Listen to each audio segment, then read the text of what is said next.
जहां हर विषय वस्तु को हम सरल, स्पष्ट और परीक्षा उपयोगी ढंग से प्रस्तुत करेंगे। नमस्ते। कभी सोचा है कि एकदम नया नवेला फोन कुछ महीनों बाद धीमा क्यों पड़ने लगता है?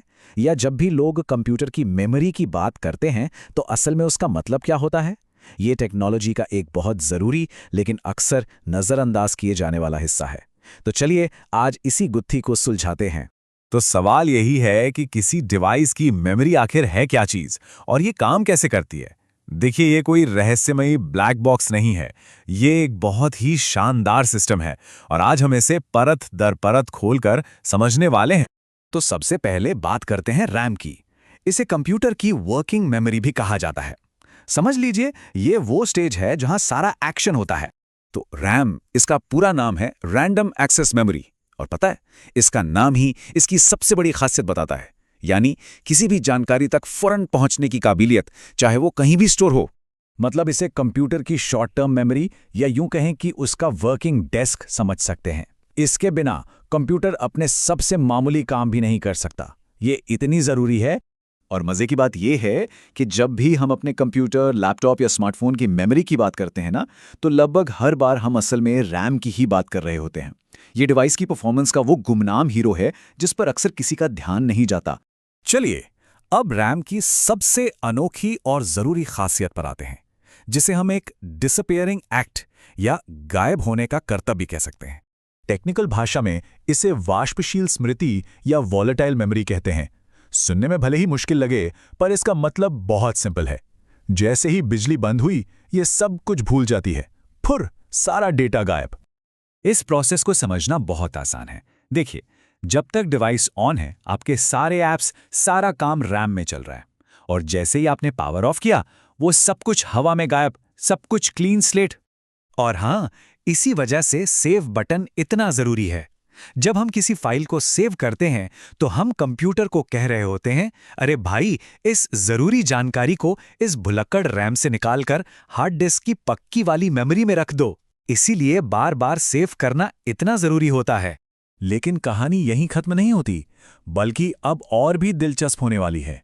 रैम सिर्फ एक तरह की नहीं होती है।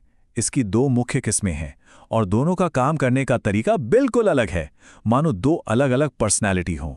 ये हैं डायनेमिक रैम और स्टैटिक रैम।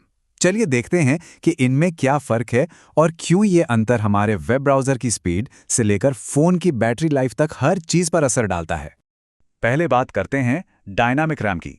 जैसा कि नाम से ही पता चलता है, इसमें डेटा डायनामिक यानी हमेशा हरकत में, गतिशील रहता है। इसे ऐसे समझिए जैसे लोग एक खचाखच भरी लाइन में खड़े हैं।